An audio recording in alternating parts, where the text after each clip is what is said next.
Bunu alırken arkadaşlarla birlikte epey gezdik.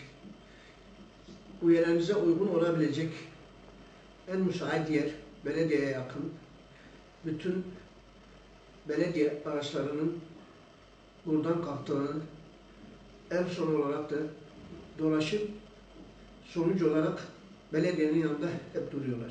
Bu yüzden burayı tercih ettik. Aldığımız bu bina katının mülkiyeti derneğimize aittir. Tüm üyelerimize aittir. Daha önce kirada oturuyorduk biliyorsunuz. Bundan da kurtulmuş olduk. Bu saatten sonra kira falan da ödemeyeceğiz. Bunun fiyatı da 125 milyara aldık. 5 milyar yani 125 şimdiki parayla 125 bine aldık. 5140 lirada tapu paralarını ödedik. Şu anda mülkiyet bizimdir. Bütün üyelerimize hayırlı ve uğurlu olsun.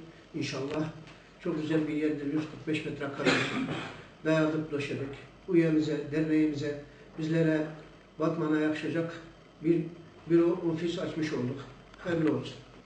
TOKİ ile ilgili biliyorsunuz epey zamandır bu TOKİ'nin mücadelesi, uğraşı içindeyiz.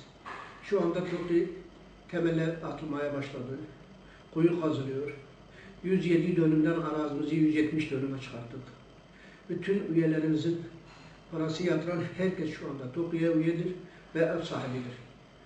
TOKİ ileride inşaat alanının %70'ini bitirdikten sonra şerefiye parası dahil olmak üzere o zaman bir peşine daha yatırılacak, geri kalanı taksitle ödenecektir.